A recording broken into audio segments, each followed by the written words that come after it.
Hi, Mindful Partners. As we round off the month of June, the Men's Mental Health Awareness Month, it became imperative that I sit with men and hear how they interpret and navigate mental health questions. This episode does just that. And though the month is technically over, being mentally agile and aware shouldn't take a break. Enjoy this conversation with two of my friends as they talk about mental health through two different cultural lenses. Okay, Mindful Utumishe, the podcast. Today, we're still in June, the Men's Mental Health Awareness Month. And let me tell you guys what I did. Of course, you guys know that I had a classmate, a former classmate here on the show about 2 weeks ago, 2 weeks running. And just as the month started, I sent a question to my secondary school group again. I'm sorry, guys, if you don't have roots with your secondary school, I can't help you, but I do have real strong roots.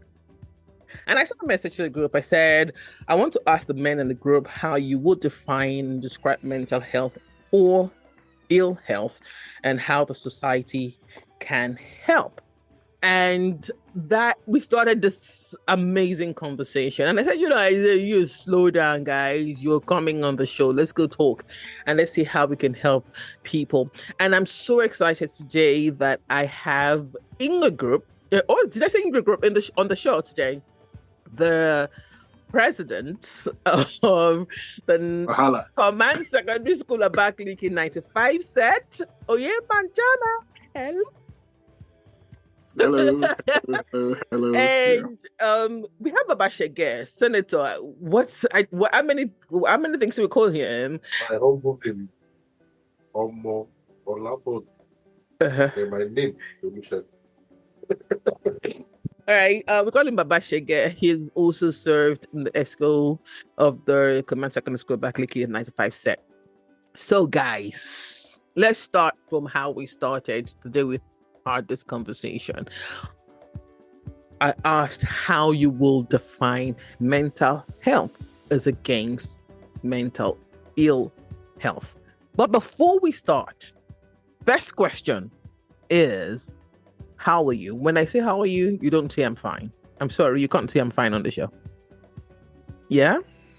So think, who's going to answer first? Okay, yeah, Segun. But the thought of coming to explain just to talk about and you help it, pick up with it, because every single day it's not always fine. You just try to make it fine.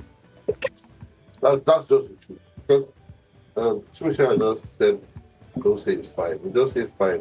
That's 4 letter words just to come out of the video.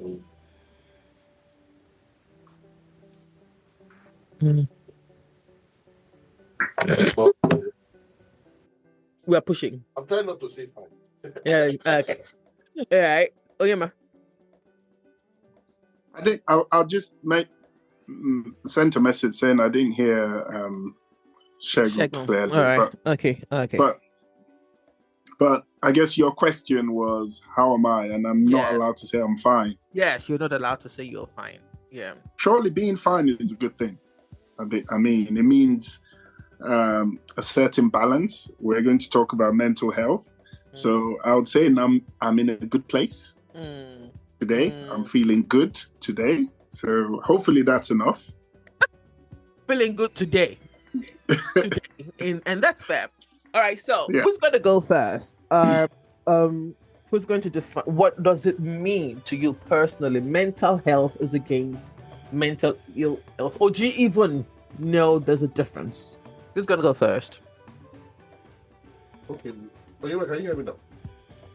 Yeah, I can. Okay, so the thing is, in just simple, understandable terms, mental health is state of well-being of a man, our discussion in particular. Mm-hmm.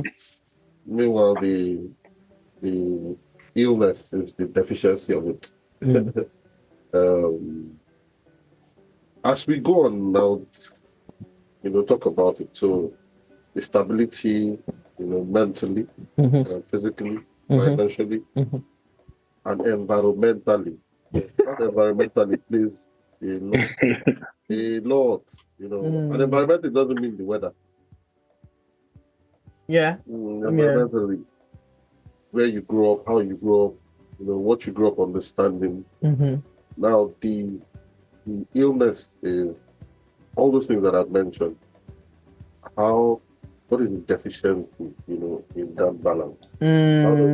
How does it create the deficiency in that balance over time? Because illnesses doesn't just spring up. One thing gets spoiled, links to another thing, links to another thing. If you're even inclined at all with headache or body pain, you don't just go to work one day and come back with one massive headache. No, it starts with a deficiency, then it becomes a headache before, God forbid. Okay. So basically, all right. Onyema, do you need me to help you rejig your memory, or with the way? But you're good. I'm good, and it was Okay. actually really good hearing from Babashege, because I think his definition is comprehensive. The point I was going to make is whenever we hear mental health, maybe just as a society, or maybe it's my own opinion, we immediately think of mental ill health whenever we just hear this phrase mental health. And to Babashege's point, there are several emotions, there are several things that drive our moods and our feeling on a day-to-day basis, weekly, monthly. When there is instability in those key things, I think that's when we go to sort of being in this ill health state. So maybe coming back to mental health, for me personally, it has to do with my emotional well-being, my social well-being, sort of my psychological state. Maybe there's probably one or two more things to add, but those are the core ones. If you peel under the surface, you then think about family, financial, and all those other things. But it really comes down to socially, emotionally, psychologically. But I haven't gone on that journey yet to understand which of those, when they become unstable, triggers the ill health for me. Because there are certain things that just don't trigger it, right? There's so many variables to our feeling. Like Babashege said, so for example, I like akara. If I don't have akara on a certain day, it doesn't lead me to go into that state, right? But if I then have a situation where there's a financial insecurity, it may then tip me. So there's certain variables. It's just how we give weight to some over the others. And until, maybe I'm jumping ahead already, but until I audit and know the ones that are core to me and the ones that drive me to an ill health situation, then the journey continues. Yeah. All right. I do not think that you jumped ahead or jumped the gun, but because you just gave me some form of epiphany there, using the akara metaphor. Okay, that you don't eat akara, probably eat akara every Saturday, and somehow your partner decides that, okay, today we're not having akara, not because we cannot afford akara. That might not trigger you. But today, it might trigger you is because you're not having akara on Saturday because you cannot afford it. Did I get that correctly? Yeah. There you go. I was going to say, pinpoint that emotion. Yeah, please pinpoint it. I need you to pinpoint it. Please do. So the thing is, the best form of discussion is to listen. Onyema silently, hinged on all the emotions. I think funny, you hinged on it in a scale of preference. Because and the akara analogy, bottom, I don't know the kind of people that will listen to this, but everybody should be able to understand. Okay, for those, because I know I have listeners who are not Nigerians, akara is, I can't call it bean pudding. That would be moi. So it's Bean like cake. bean Yeah, cake. maybe. Yes, bean Yeah. cake, maybe. Yeah, fried bean cake. Yes, go ahead. Yeah. Not fried. Go ahead. Yeah, just Yeah. go ahead. So, they want. You know, it is not a need because you can have other kind of food, the basics, but that is the one. And to be able to get that one, it must be financially balanced. It is one of the, the emotions. Generally, not just for men, for humans. And for men, carry the burden of providing, in a lot of climates, when that is not, part of, imagine you have children and giving them that kind of meal, and all of a sudden you don't give them, they'll ask you questions, especially children of this millennium, of this time. They would ask you, why are we not having Akara on Saturday anymore? And you start explaining. Now, what that causes to you, the provider, is there's a glitch.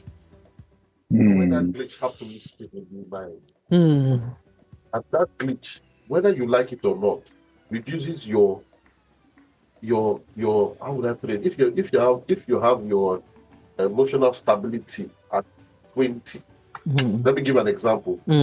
It will deduct maybe 1 or 2 or something at that point, because they're asking the question. Not that you cannot afford it, maybe because you didn't bring it. It's like, so the people are noticing me. What if I don't have the to buy? So, okay, now this is going to get me to that question with men's mental health and how it seems. Well, I'm a woman now, so I'm asking, that's how it comes off to me. How it seems that men's identity are tied, or identities, or your identity is tied to providing. Hey man, can you let me go? Please do. Because you've already mentioned that word provider. And I think that's one of the source of our mental instability. But please, sir, Babashege, all yours. So the thing is, as we were talking earlier, women are trained to be wives. Men are trained to be what? Men are not actually trained. Oh wow! That's the thing. We are. Do you agree? Hold on. Do you agree that women are trained to be wives, men are trained to be blank? Let me use better words. You know what? Let me use better words. Let Babashege finish, because I live in a different society, and obviously I straddle two, and I will shed the light on both. Thank you. Okay. All right then. What is condition? Women are conditioned to be. But that is another conversation. Now, men are conditioned to be provided. What I like to call it is allow you bring.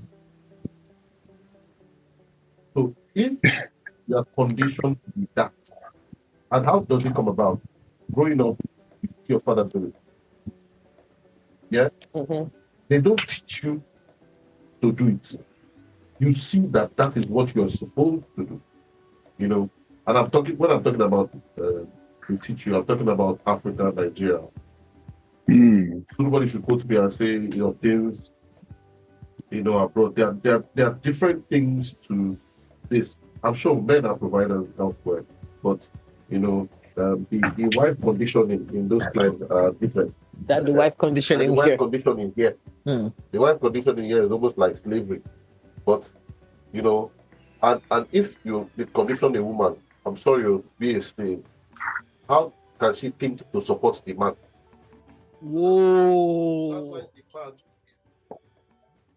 Whoa. Okay, did that hit you? Did that hit you the way it hit me? I heard. I just had to find that in this climate, Mm. it's not like that, in the long term. I'm sure we have the same kind of,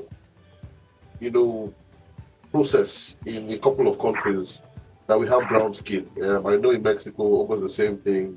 In Asia, almost the same thing. India is even worse. Mm. The woman pays the bride price.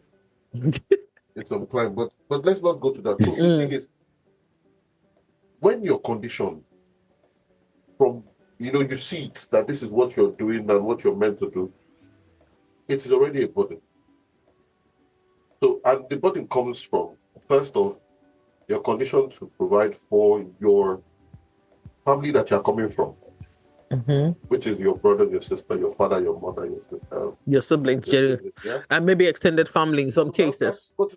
Okay, let's not go there. Okay. Because you don't get that burden until you can pass through this first burden.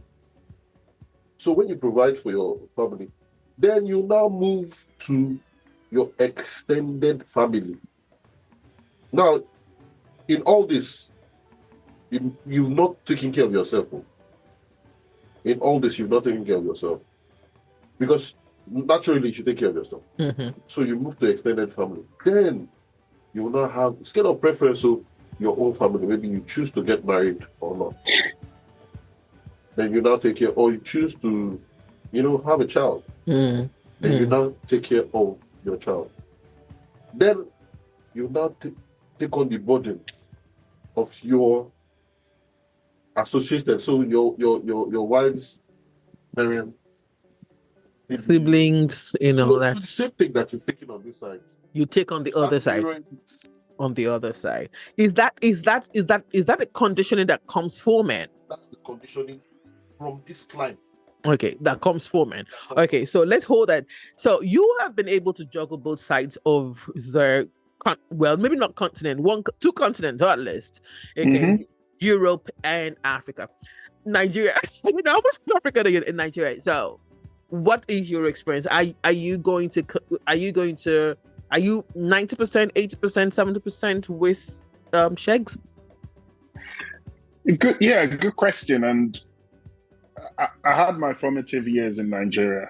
I had my formative years in that climate, as Shego's defined. And that was what was drummed into me. And that was the upbringing I had from my dad, to be a provider. I saw him do that. I was young. I didn't question it. So I just made the assumption that that's the norm, right? And I think to all intents and purposes, as Segun set out, it still is the norm and the societal expectation in Nigeria, definitely. However, where I find myself today, or where I've been for the last 20 odd years, it's different, right? Okay. But the difference and how it plays on the individual are two things, because we're still talking about mental health here, right? So in this climate, in this Western world, it's different. It really depends. We use the term roles. What role are you playing in the family? A woman could be a breadwinner in that family. She may have assumed that role because of her job, because of her career, and this society is actually okay with that. However, where the issue then becomes a problem is where you've had this upbringing from a Nigerian environment that you're the provider, and then you come into a society that defines things based on roles, and you can't be the provider. Ooh. How did that affect you then? How does that affect you, and how does that affect your mental health? Or you are the provider, but then certain other expectations or certain things are then needed from you. Because if we go back to Nigeria, maybe things have moved on from when I was there, but if you provide, that's it, right? As in, I'm providing. Me going into the kitchen to do what? To pick up the child at 2 a.m. Why? I've provided now. Let me go to sleep. But you now find yourself in a different society where, just providing, okay, fine, that's a role you play. But the family system needs more than that. So that then you need to understand that as an individual that's grown up somewhere else, and how you moderate for that to just balance out your mental health. All right, so I'm going to go to each of you's initial response when we had this chart in the group.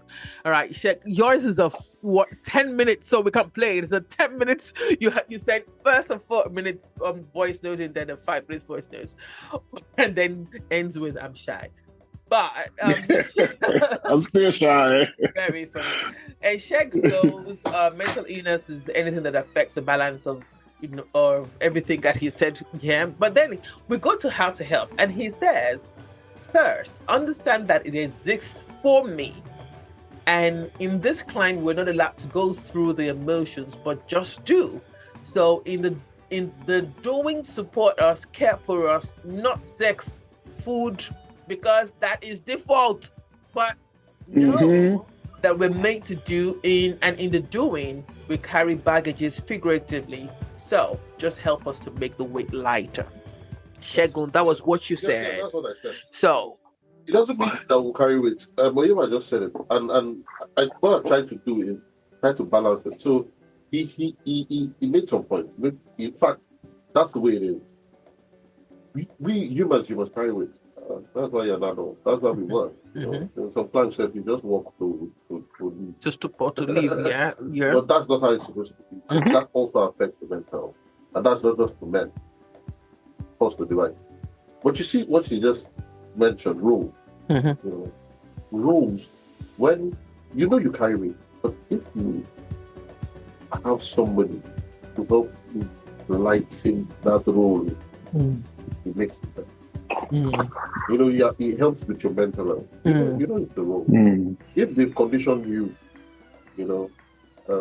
provide, and you continue to provide, and someone is there to, help you take the bit off.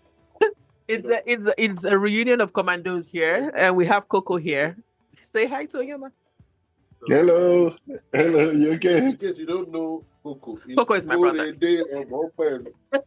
All right, yeah, he also went to command. All right, go ahead, Segun here. So the thing is, it helps. And when I say help, sometimes people misconstrue this. When you choose, because if you're doing it, remember I went through the motion of you start doing it even before you're married. Yeah.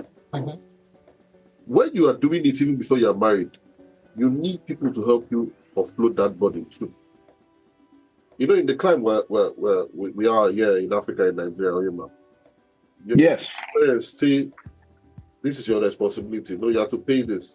They don't come back and say, well done for doing it. Nobody. True. Very true. Yeah. Condition you to do it. But in another climb, nobody's asking you to do it. Yes, agreed. If you do it, you choose to do it. Now, the one that you are made to do is when you are in your own family or your own relationship. That one now, if you understand roles, the roles, like what I've tried to do in my own family, I'll tell my madam, this, how far now? For this, I don't want to mention a project, because there's no specific thing, we just it can be anything. It can be anything. How fast? You tell me, okay, what do you have? I said, what do you think? Because it's the dance. It's the dance. Yeah. Because I know that, yes, conditioning, that my conditioning is still there. Because I don't want to shift the conditioning. I don't want to shift, what she's meant to do. Because know fully well also we should be balanced. Woman, like when you mentioned, your children, I know that. Do all that. Most importantly, they give birth. So we need to understand those rules. What I just simply meant, all the talk is see that part of the back. The part of the back could be a physical part. And it could be a gift. See, a physical part, an emotional part, a financial part. But not sex, because that is default. No. Not food. Not a massage. That's default. Oh yeah, man. Oh, she to say something. Yeah, I would. Yeah. If you're in a relationship that you people gift each other. Sex. No, gift each other. It is not a part. Oh, it becomes natural. Okay. If the things you do on a regular, you don't do it as an extra. I think it is an extra. But the natural ones, that food, it's not the part. Onyema, you were pushing to say something. It was just, for me, it was actually just listening to Babashege and just reflecting on, given that I've had, I don't know, the privilege to be across two cultures, which is harder on a man in terms of the mental health. That's probably a complex question, but there was something Babashege said, which is the expectation in Nigeria is the man is the provider. So looking from the outside in, I may think, actually, that's cleaner. The roles are cleaner. There is no complexity. There's no ambiguity. This thing is clean. But to be fair, and I think Segun picked this up, there is, I could be wrong. Maybe things have changed. I don't live there daily, but Segun, please tell me, is there a level of appreciation for providing? Because in certain situations, it's probably just taken as a given. And the man, you then have that where it's taken as a given, and you then have this society, and we'll come on to this, I believe, Tumiche, where you can't speak up about your ill health. Yeah. So I was going, it's like this place that you guys have gotten is going to take me to where the response I gave to you guys. I really wish I could play. I might still just play it. What you said, but I think maybe at some time you can add it to the podcast. Oh yes, you can edit it. Yeah. Yes. I can. What we said that time we're saying it from the guts. Yeah. This one, we know that we are coming on the podcast. All right, so so we behave ourselves. Let's hear this. Let's hear this out. Let's see. From my own personal angle, that definition holds true. I think for me, mental health is about mainly not just psychological and more emotional well-being. How my mind is. Mind, more importantly, always, mindset, how my mental state is. The social aspect is just something that comes off that, because once the mental state, they one kind, you no go one to just bother with social or just the social aspect. So, I don't know how else to define them. That's how I feel it. And the mind is so complex and they're so unique to everyone that to begin unraveling, we need weeks of conversation. So in terms of the help, I mentioned on there, I think men are just brought up not to talk about these things, to be honest. Discussing it is a sign of weakness. And also, if you look at society, right, most times women will say, I want a strong man. I want a man that's commanding. Not them. You will be commanding, strong and imposing when you're having conversations about your fears, your doubts, your concerns, your anxiety, your depression. So the thing, no balance, which is why most times men kind of go the end, which is why I use the word stoic. You're stoic to a fault. Sometimes, obviously, men feel comfortable speaking to other men that are receptive and non-judgmental about these things. And one thing I've learned, just generally, they say people are more prone to talk and be open when you don't make eye contact. Very minor. I'm shy. So imagine you're going for a walk with someone and both of you are looking into two things. You'll probably get more out of them than eye to eye, staring them, especially with men. So I don't give you what I feel to You can quote me for some more, but in terms of podcasting, I'm very, very shy. To be sure, you know I'm me. trying. Very shy person. Okay, so he said it. There's another, the other. Sorry, guys, I had to stop that because the other one is just for the group. That's where the other one is for just not Pfizer. So, and based off of that, I said on that conversation, I think I got this. And as Onyema said, Dredz, as we call her, women expect the men to be stoic and nice, which is okay. We can't take that away from the Adamic nature of the world in men. Women also want a vulnerable man, but I'm not sure most women can navigate a sensitive man. I stand to be corrected. So you guys did not correct me that day. So in your experiences, I don't know how many girlfriends you guys have had. Let's not open our On this podcast. On this podcast.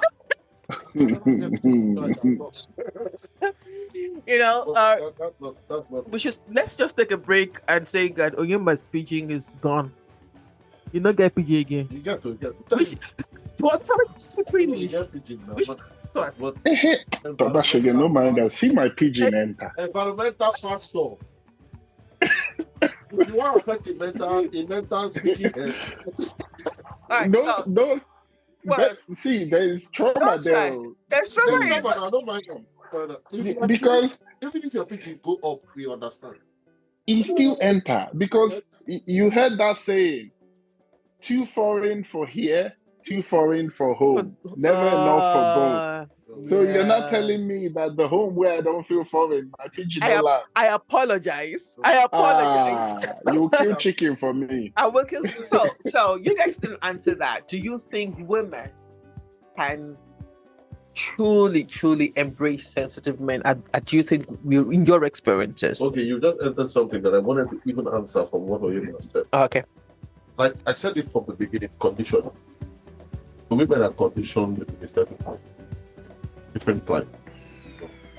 And check it, in most climes, when a man goes to take a woman's hand in marriage, they go out and say, what did the guy they do for a living? Which work will they do? Meaning, he's supposed to be provider from the get-go. That's the conditioning, yeah? But you see, at that point, that woman's mind had not been, maybe not conditioned that much because they might be fellow classmates, just living, managing themselves. But you see the conditioning from asking, is that guy a provider? No, you cannot marry somebody. That's what they are saying. Now, what they are conditioning that woman, I'm not holding forth for anybody, is to know that if that man cannot do it, he is not a man. Number one. So you're saying that, so that we get this clearly. Yes. You're saying, because maybe this might help the gender wars that are out there. Yes. In your thinking, you're saying that it's not necessarily the women's fault, but because they've been conditioned to believe that the man should be a provider, and he's not a provider, his fault. Yes, the same way, a man gets mentally low when he cannot provide and cannot ask for help because they've conditioned him. Or when he leaves to another climb, that the condition is different. That the reason for mental health is not because you cannot provide, it's because you cannot even help her to do kitchen work. you understand? Yeah. No. You check face, Dredz. Yeah, because if you cannot help her to do the kitchen work in another climb, because maybe you don't have time, that is another thing. But I'm basing off, my own environment here, which is Africa, Nigeria. Yes. Women are conditioned. This man must be a provider from the get-go. If he doesn't provide, I don't want to talk about this generation. Ask them, they will say, no, I cannot marry a man that doesn't. No, we hear it on social media all the time. Every single day when someone is saying that if you can't buy me this, if you can't, and I'm wondering, that any girl that chooses to stay with a boyfriend that doesn't have so much has a name. Please, what's the name? The name is Understanding Girlfriend. Oh, okay, that's true. I've got that. funny thing. You see this funny thing? Yeah. That's actually Islam. That's not a thing. Understanding is understanding. Yeah. The girlfriend. So your girlfriend shouldn't understand. Stand. All right. So let's take Dredz. Yeah. But let me come to say a woman not compassionate or are they Are they ready to take to take a sensitive man who is not stoic?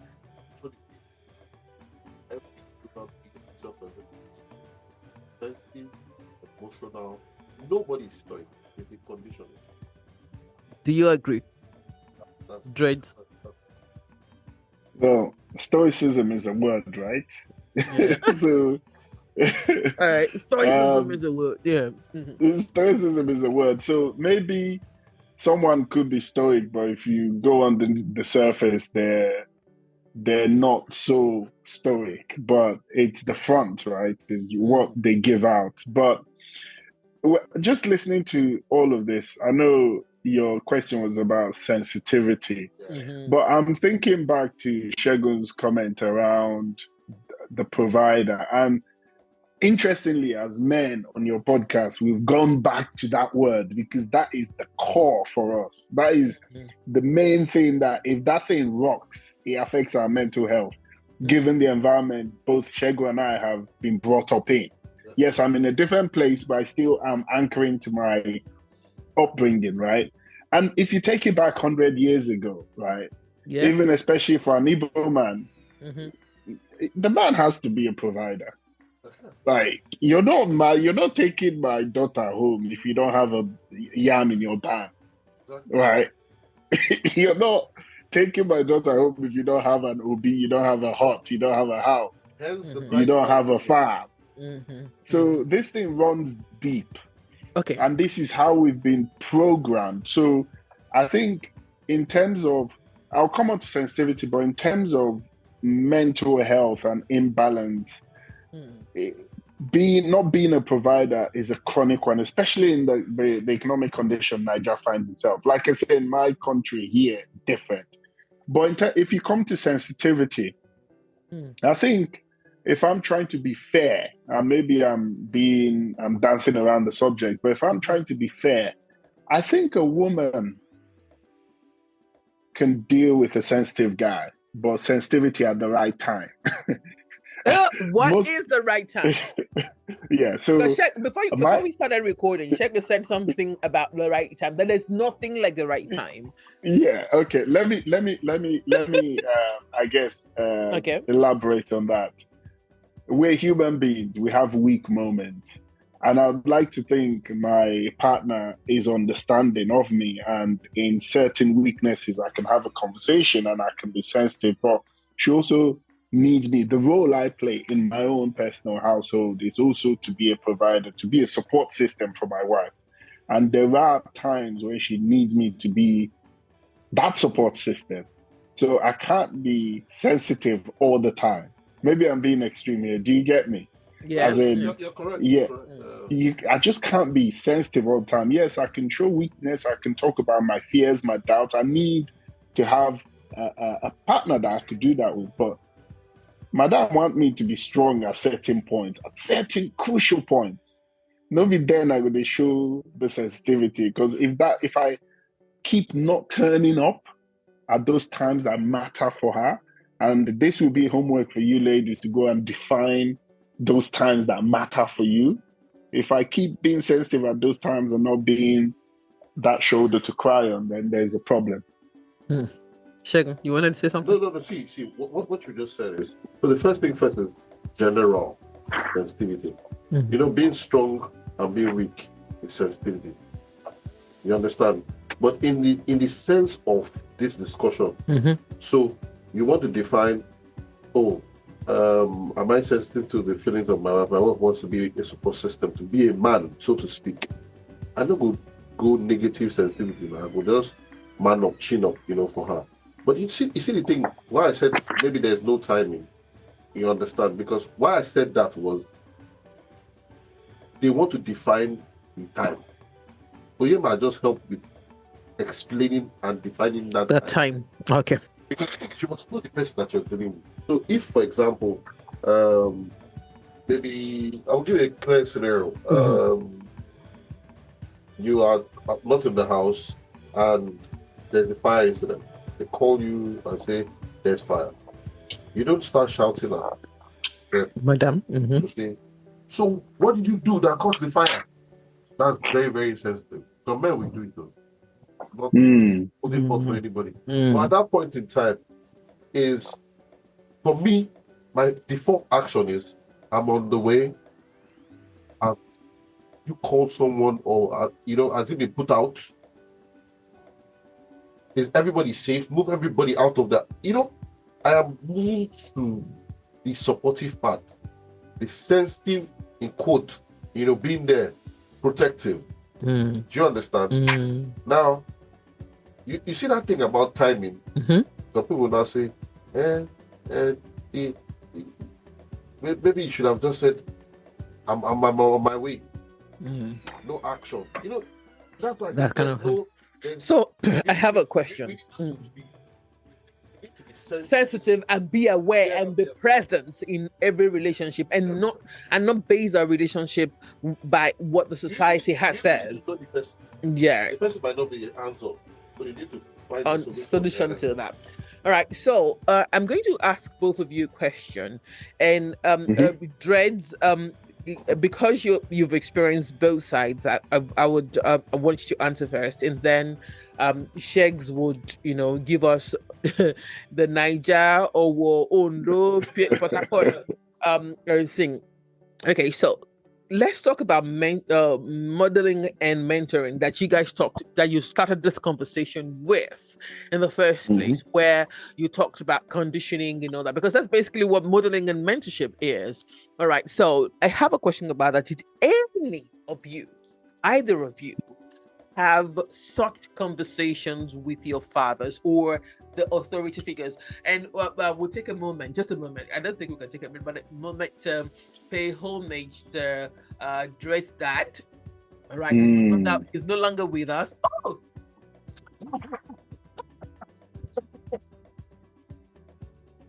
Jack's father too, he's dead. My father too is dead. Oh well. So, but we need to pay special homage. Yes, we need to Dredz dad. Yes. We do. He served this country. Yes. People that serve it to me in a thing that really, it wasn't for. Yeah. Serve this country. That he gave his life to serve this country. Yeah. Yeah. So we therefore had to. Was it a colonel general before he traveled? A major Njamma. Right. Major. Yeah, major Njamma. Major. That was a major in a major incident. Let's not even go into that incident, because that is going to trigger. I know for sure it's going to trigger in Dredz. So let's just go. Exactly what we are talking about. You know what we are talking about?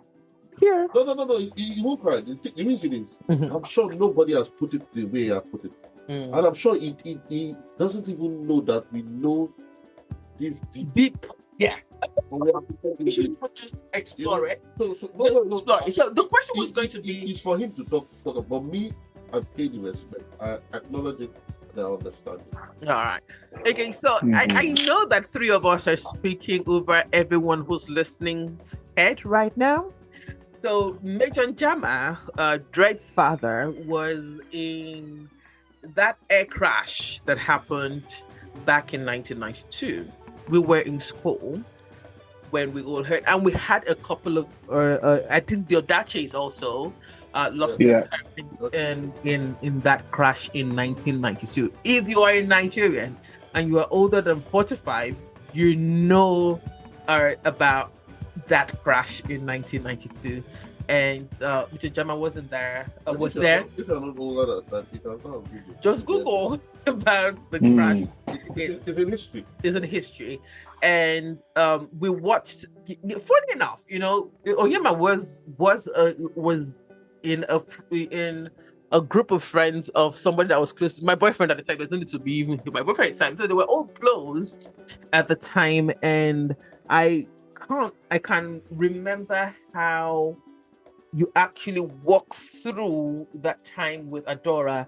And Dora, hi, if you're listening, at the time. So it leads me back to the modeling thing. Okay, so before he transitioned, how he transitioned, and all of that, how did that affect and impact on you as a man, as a father, as a husband? Oh, as a husband, as a man, a husband, and then a father. And then I'll ask Segun that too.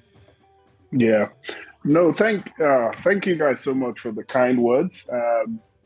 Thank you. And interestingly enough, and I'll come on to this, it was traumatic, like anyone losing a dad or a mom. Even if your dad grows to be 100 or 120, it's still your mom and your dad and the way I coin it is they're the mediums and the vessel through which you came into being. So very important regardless of their age. The phrase I use for my dad's passing is, there was a ripple or there was a tear in the fabric of my existence, right? So these words I can use now because I've had a lot of therapy around this stuff. And I can say that openly because it did impact me. When it happened, I was a child, right? And so you don't know the consequences of not having the mentoring, Timishe, you're talking about, not having the guidance. The anchors or my North Star at the moment in terms of being a provider, or trying to be a provider, or how I behave as a dad and a husband is from observations. So observing is actually quite important. It speaks more volume than the talking. So I saw my dad's actions, right? I saw mom doing her best as well, but dad was in the military, like I said. So a roof over our head was provided. Certain things were given. So in my head, there's a crystallization of the fact that he's a provider, right? So all good. But as I then went on my own journey to key points in my life when I needed to have that conversation, like when I got married, oh yeah, it would be nice to talk to my dad about not how you deal with a woman, but how you manage conflict. How you manage conflicts, yeah. I get that. Yeah. I see what you did there. I see what you did there. Yeah. Nice. So nice. how you manage conflict. And also then you become a father. And you go, whoa. And for me, that was the biggest. There were periods where I then felt that strong urge to just speak to him. Like, I'm a dad now. I've got a daughter. I've got a son. What was your experience, Dad, bringing us up? It would be nice to hear from you. So those are the bits where I think I then went on my journey, and we'll come on to this in terms of men not speaking out. I'll be honest, it still took me a while before I spoke out. But when I did, I found the right person to have these conversations with. And we went on a dissecting mission. Like, we took it way back to, so that's been my own journey. Yeah. So. Yeah. And I must say, okay, of course, most people who know me know that I'm a coach, and I grill Dredz. Trust me. I grill him. I grill him a lot, and it's been beautiful. So, Segun, for you. No, there was no sit down. Guys, Segun is from Ondo, so pardon him. Even this thought of sitting down, sir, never came. I can remember the only time maybe my dad sat me down was one time when I was about finishing university, and said, you know, first one.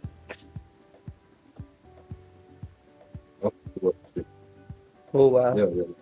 That's remembering him now, what the river said actually got me emotional.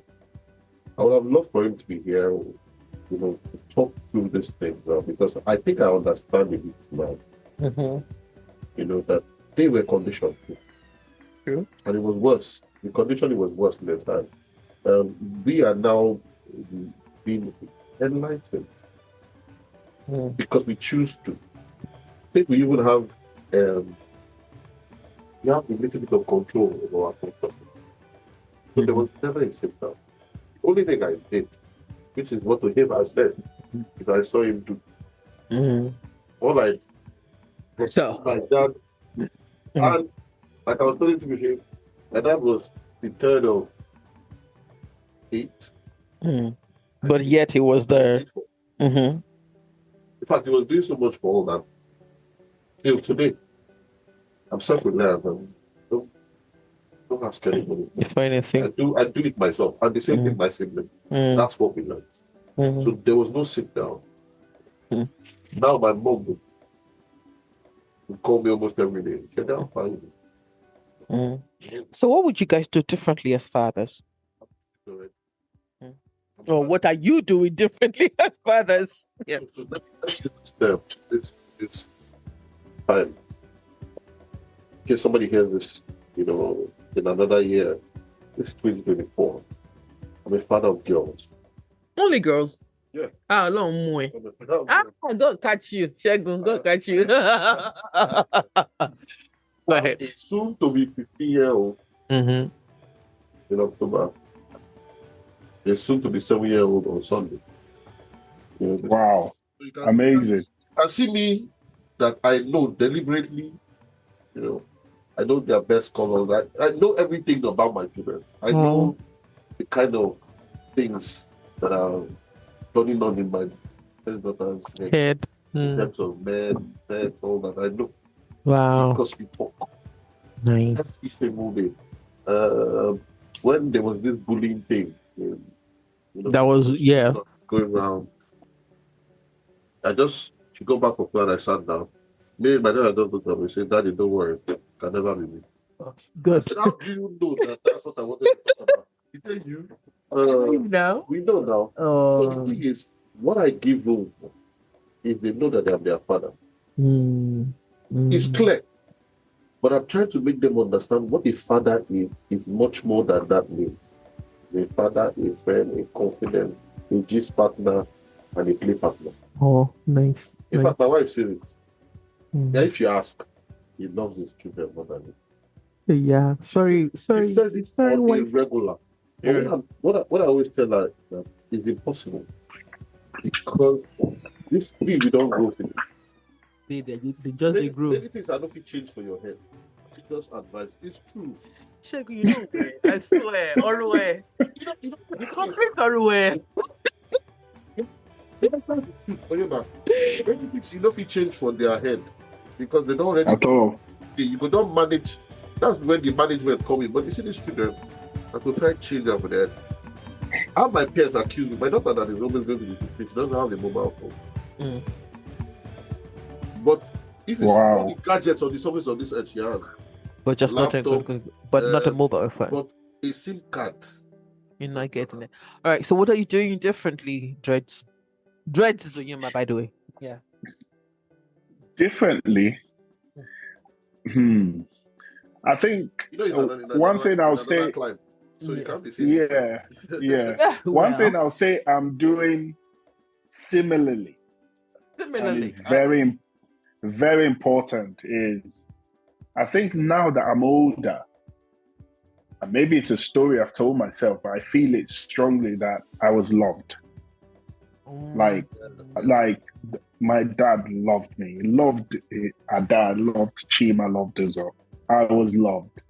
And that gives me so much energy, regardless of the absence, right? Regardless of the lack of time, which I'll come on to, because these officers, dad comes home, sleeps, goes to mess. We don't see him. Officers mess if you're a military guy. Yeah. So I didn't get to spend enough time with him. And maybe it's a Nigerian thing, but one beautiful thing about the UK or the sort of group or the people I associate myself with or people I observe is they spend a lot of time with their children. Maybe to a fault, but it's beautiful. Yeah. they go for their plays, they go for football. Even when their children are at university, they go every other Sunday to have breakfast with them, even if they live in a different town. And to me, say, I know you do this with your kids, so I see your pictures. So that's amazing. So I would say the love, the unconditional love, the amazement when you see your children, the bewilderment, that excitement, just show them they've got your attention, they've got your love. So that was similar. What was different, and maybe it's just because of the time, I'm not criticizing my father at all, is I wish I could spend more time with him. I remember I always have this memory of in the military, when you're a major and you're about to be promoted to a lieutenant colonel, you go to Kaduna, Jaji, for training. My mom sent me to stay with my dad for a whole week. It was just me and the man. And I carried that thing like a treasure, like in my mind, right? So time, so important. With Let me add something. Yes, Talking about our parents, they're not making excuses. I'm thinking back, I think they didn't want us in them. They wanted to be superhumans for us. They didn't want us to be yes. Them. So I remember when my grandfather died, it was so monumental. I was at home for one day. In fact, we were trying to have a bonding time. It was in Port Harcourt. My father, school in the UK, did not want to be doing like, he wanted to try to do like, let me use, the word that just entered my mouth, a Eukaryan. Go ahead, Eukaryan is fine. Eukaryan, I like this. But the thing is, that Ondo man, that body. You undoing him is strong. So my dad would tell us, he wanted to build, so we moved into a new house. We built the downs, we're staying down. The up was vacant. And he called somebody to do burglary for him. I'll never forget. That's why I say memories. And he said, why are you charging me this? I can't do this. I used to do this when I was in school in the UK. He says, my soldiers, that's what he used to call me and my brother. We now went with him to buy iron rod. This is Nigeria. It's not UK that you go to Target. We went to where they sell iron rod, dirty. We bought iron rod, brought it home. We cut it. And we cut wood and we did burglary. When we were doing that thing, they called him that is. That was the way he dropped that thing, he picked it up again. And I told us to get out. Left up, came downstairs. He didn't speak to anybody. I went into our store. So because my dad he's an engineer. He likes to innovate. He went into the store. When he came out of the store, there were holes on the wall. He was punching at it. He was punching. Yeah. Wow. Yeah. When he came out, here. Was it? You could see. So now, I know this about men. So I'm going to speak about my dad. And my dad, I've said in some fora, that men don't have the permission to feel. I think I said it that day when we're talking. But my father, as stoic and as Ondo as it was, there were two or three situations that I saw him break down. The first that I'm extremely aware of was when we lost my younger brother in 2004. I was in Makurdi serving, and when I got back, it was during camp, so I couldn't leave camp. So after I had secured my everything, I got back. For the 1 week I stayed at home, my dad would kneel by Yano's bed and cry. He would cry. He would cry. He would cry. The second was when I was I'll say three. The second was when I was in labor, and he heard that for my first child, and he heard that my labor had been truncated for about 2 hours, and then he sent my mother to come pray for me. But my mother said when she got back, she saw my mother in his Adamic nature, and he was telling God, take me, leave my child. The third was when his wife died. When I told him, oh, your wife is gone, I saw light leave his eyes. Yeah. He didn't cry at the general hospital, but when we got home, he held my hand and gave a feral scream. Imagine a jaguar hurt, and it gave a feral. It was not cry. It was a scream, and he held my head to his chest.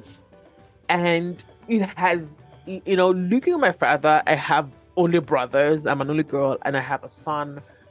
It is what drives me to want to feed, to want to lead a campaign that gives permission for men to feel.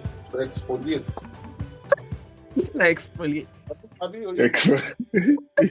That's so now. A lot of women, they think the men just go to bars and just gather because they are chasing women. Almost 95% of the time, I don't general talk when they talk. Mm-hmm. So what you just said now is going to exactly. Okay, so it's going to lead me to this because we need to run. I don't want to keep because you guys need to get away. No. And so I want to ask this question around stigma. What do you think are the main barriers that prevent men from seeking help for mental health issues? Who wants to go first? Yes, I want to hear it clearly though. So we're saying it, the stigma, what a man. Yeah, Segun is so Nigerian Dredz, isn't he? What did he say? I didn't hear. I said, see, the thing is, he says, what are the barriers to taking help? Mm-hmm. Why are men stigmatized? Well, yeah, that prevent men from seeking help for mental health issues.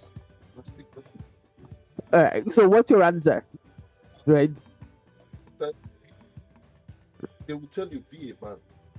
So that's the number one barrier.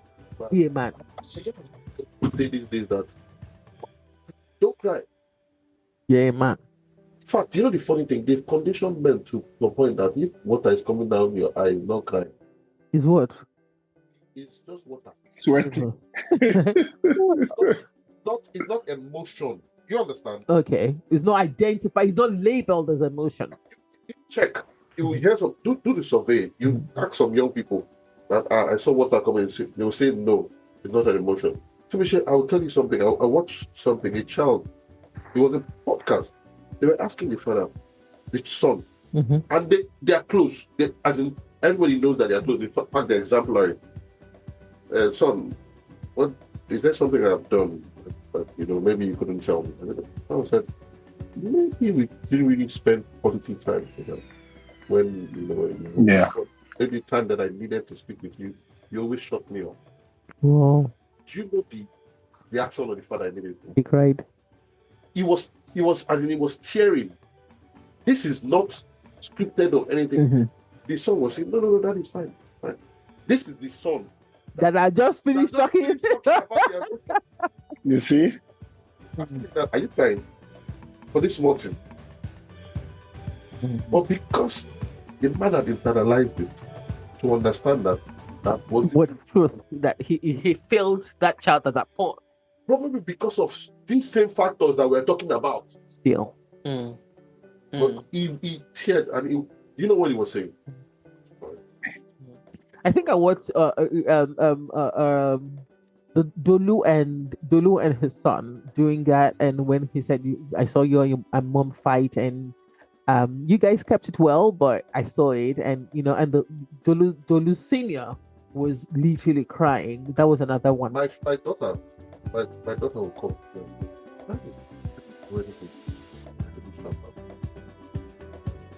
So I call her Yeye, because Yeye in Yoruba is mother.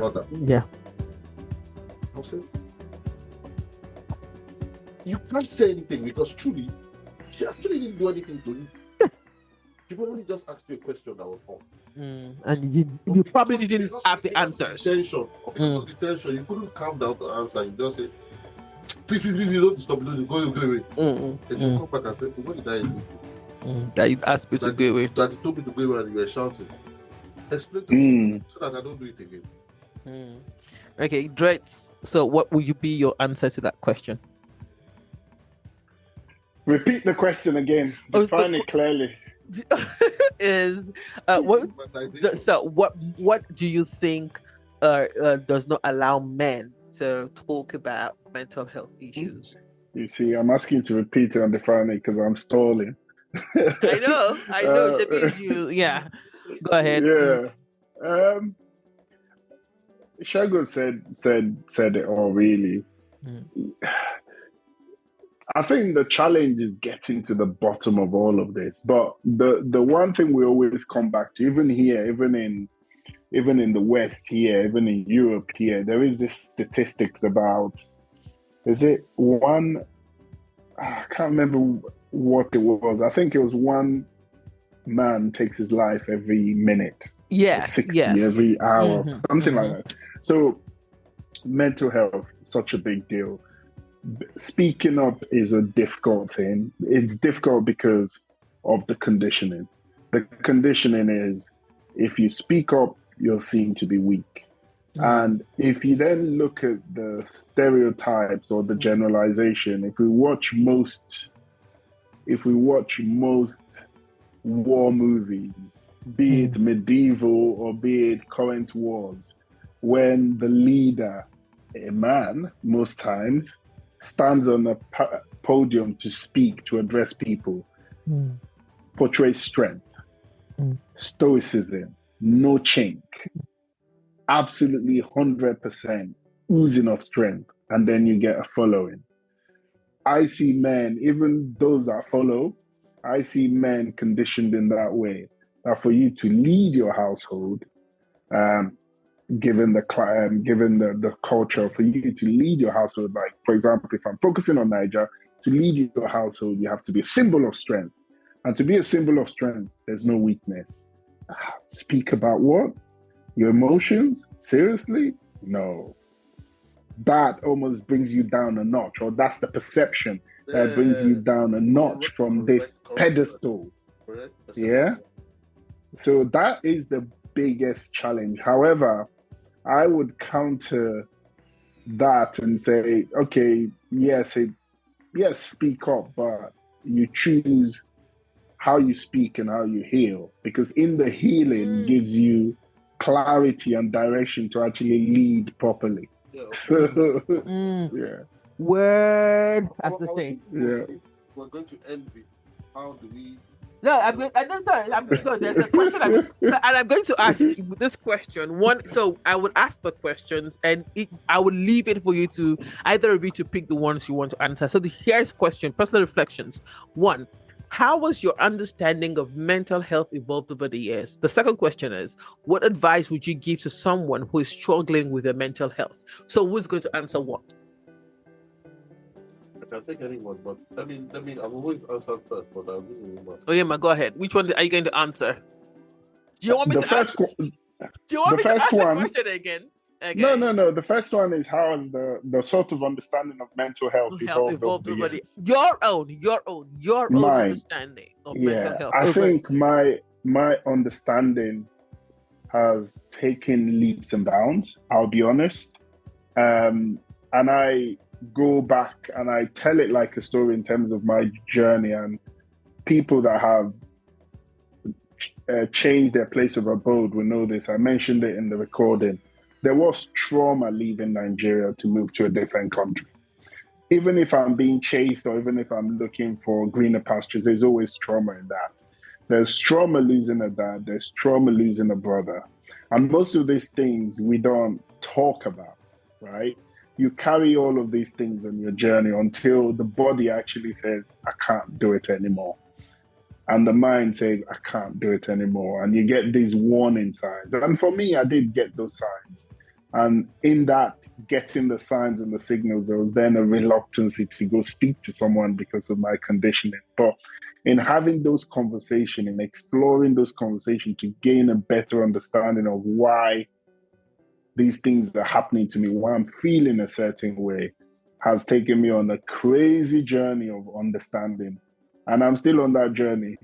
I probably am not 50% the way there, because not only is it to do with my loss of sibling and dad and Niger environment, there is also a cultural element which we haven't even dissected on this podcast. Like the way Igbos, the expectation of an Igbo man is different from the expectation of a Yoruba man. Yeah, right? very correct. Very correct. And some of those expectations are warped and I would say have issues with them, but it actually favors the society. So this is a whole different podcast. Okay, so that's a whole different conversation, isn't it? Yeah. So yeah. Grateful we didn't double into oh no, traditional argument. no, we're not. I wouldn't do that to you guys. If you want to, but Facebook environment. You know, from the beginning, I mentioned environment. Mm-hmm. Yes. Are you done, Onyema? Right? Yes, I am. Okay. So your question is, what advice would you give to someone who is struggling with their mental health? A man, particularly. Mm-hmm. You feel speak up for bitch, you know what? Speak up anyhow. Me, I need the advice. Yeah.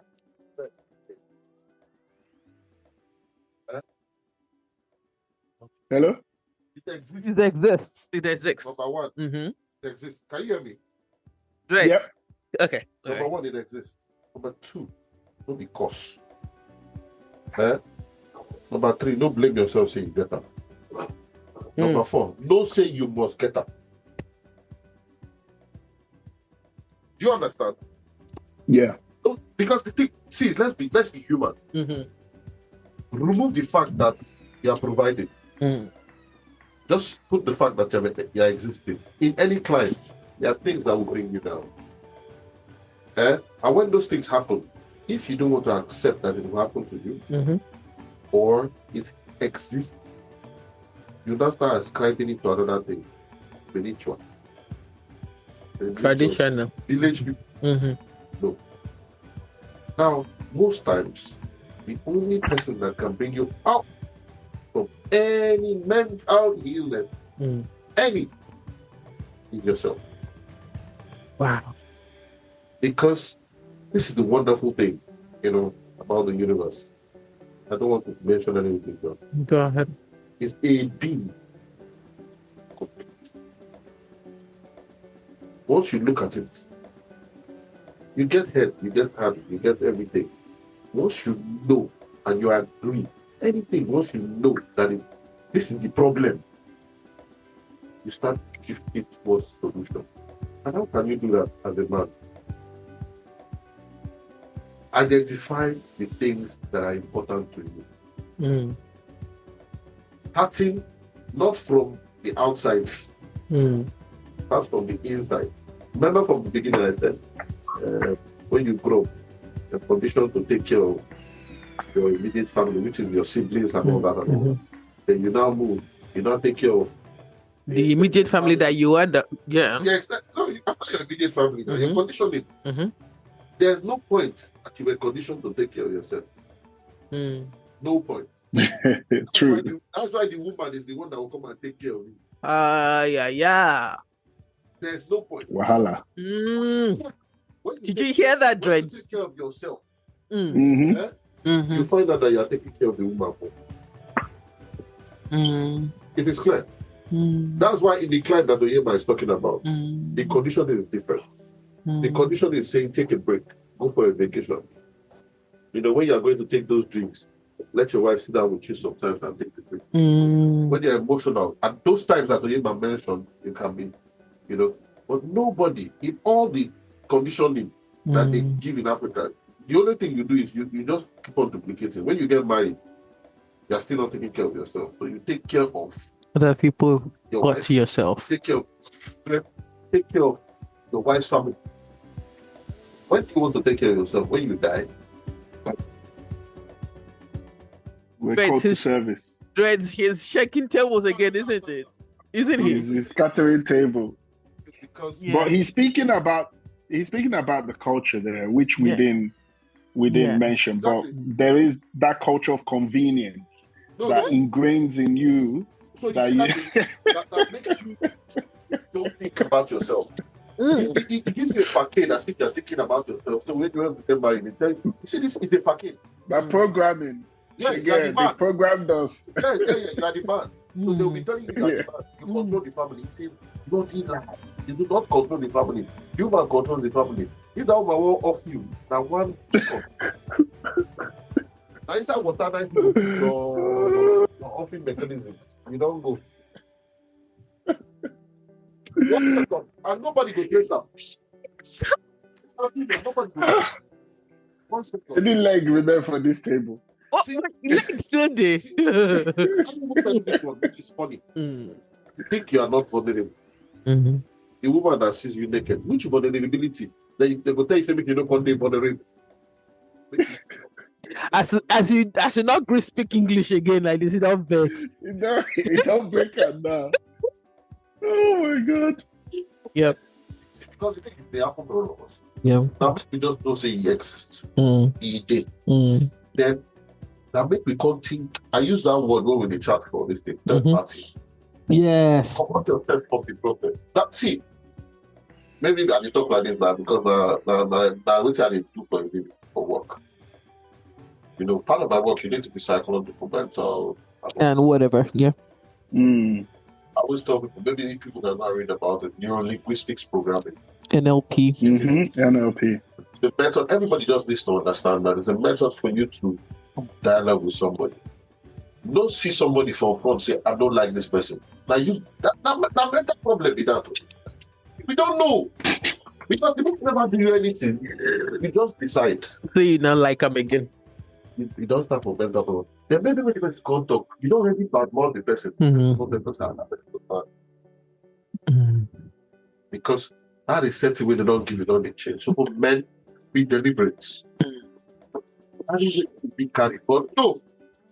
Say, my mama they talk that and say, to be mad, not be manhood. Not be to get manhood. Dredz is gone there. Get manhood. You be like saying that now the podcast even just starts. As our uncle wants to wrap up, Babashege Don't be don't change womanhood. language. I get her. Yeah. Work on them. But and we don't know. Don't be carrying this back in there. They have a book. Yes, we do. If we're not careful.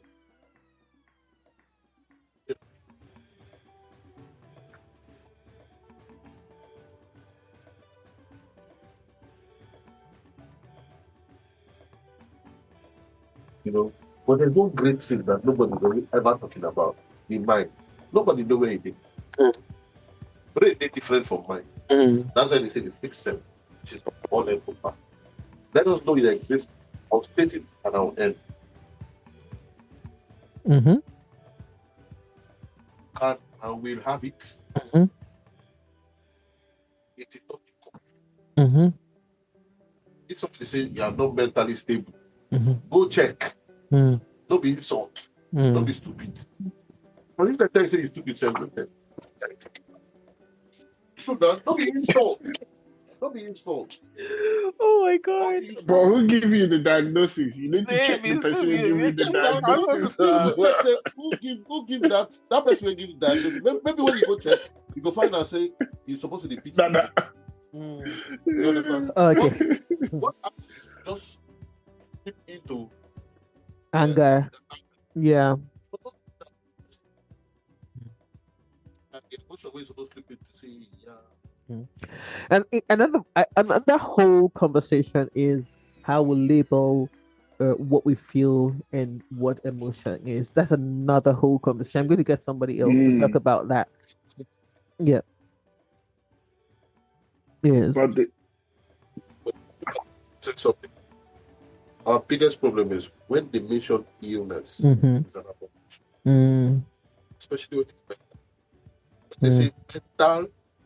Before they put illness, we don't go. mad. Don't mad be that. Yeah. Sometimes mental illness is triggered from medical.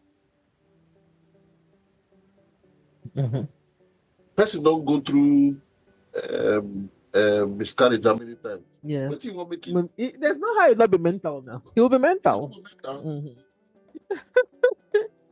Okay, so because I'm a linguist, I'm very careful with words. You know, in as much as I understand this colloquialism and all of that, I'm extremely careful with words. And we've gone past 90 minutes. You guys will be shocked. No problem. We've got like I've been looking at the time, but the thing is, yeah.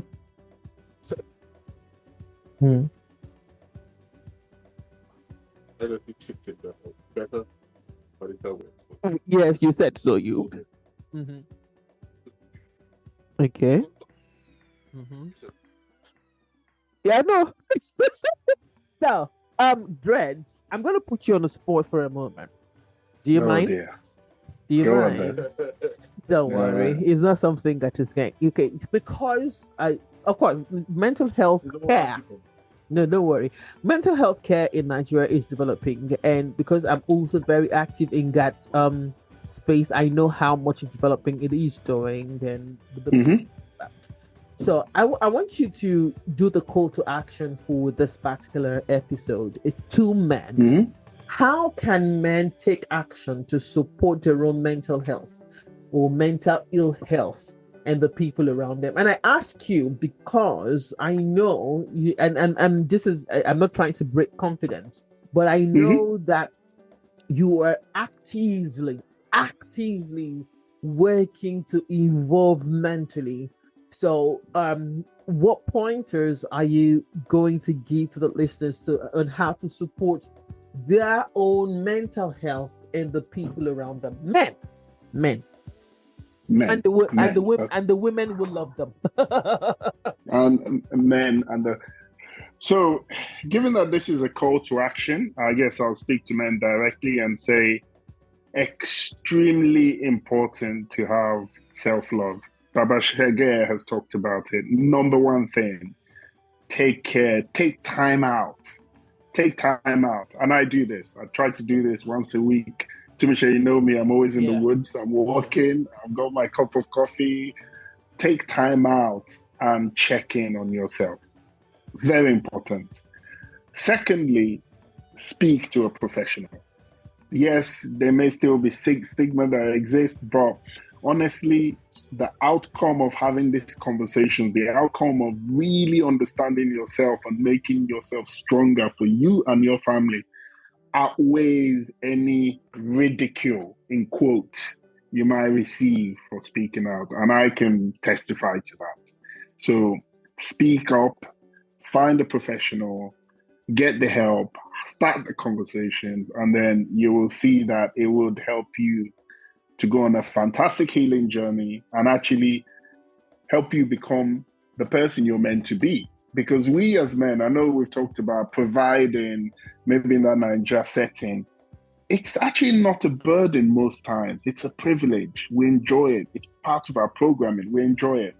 What then makes it even more beautiful is to get the support around it, to get the understanding around it, because that's just our sort of calling. So I'll say two things. Normally, I'd say three things, but actually, maybe I'll do three. The first one is self-care, self-love. Second one, speak to a professional. Third one, and I think Nigerians do this very well, very, very well. And I'm almost here in the UK looking enviously at you guys. Always check in, catch up with friends, have that social downtime. We don't have it in the UK. If I'm organizing a barbecue, it has to be 3 months in advance. And I have to allow for that 30% of the people won't come on the day. Whoa. I can't just come to knock on Babashege's door on a Friday night and say, oh, guy, what you they do? Make we go chop pepper soup for corner. No. I have to text, organize, poll, find dates, arrange time. But in Nigeria, this is done beautifully. Just continue to maintain that social cohesion. So self-love, speak to professional, be social. Final, Segun, and this has to be in like 2 minutes. What do you hope for the future? What do you hope for the future of men's health awareness and support in Nigeria? Like the keyword awareness. Support. The thing is, we need to be credible. Okay. That's just the thing. As men, some of us that are aware that this exists, and it's going to linger is, to find ways to talk to men, and support forums that help create this awareness, and you're a man. By nature, you're a man. There's nothing that will reduce you from being a man.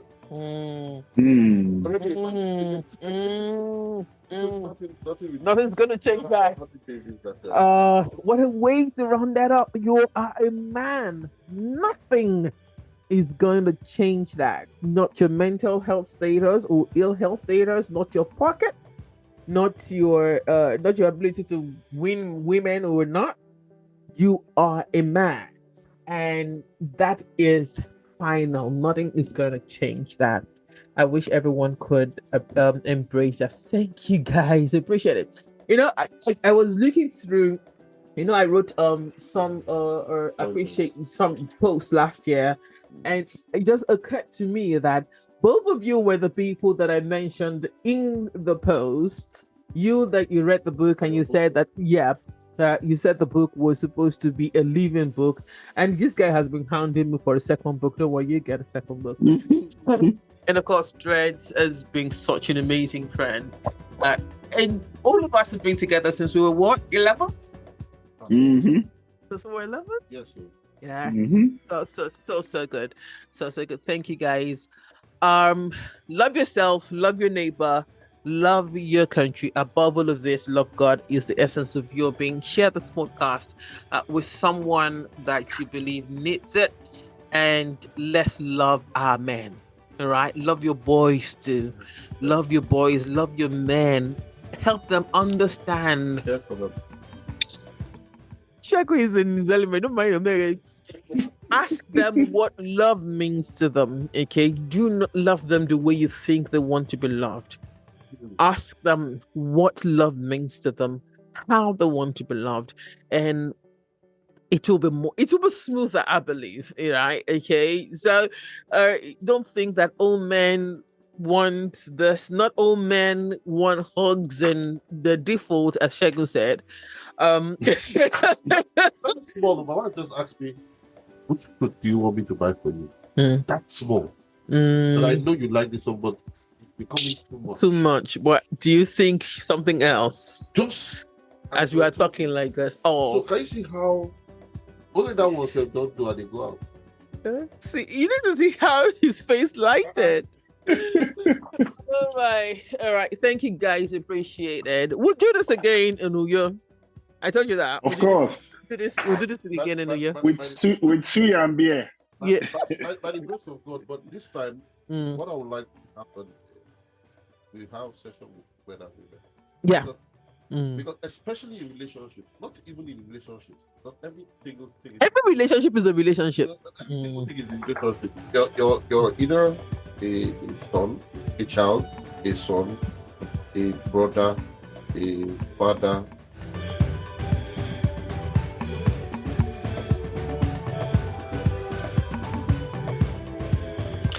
And that was the conversation. As you can see, it was a conversation we continued even after I hit stop. All right. So share this conversation with someone, with the men in your life, with the boys in your life, young adults, and let's see how we can keep the mental health of our men in the front of our minds as we navigate life. Love yourself, love your neighbor, love this country above all of this. Love God. He is the essence of your being. Remain mindful.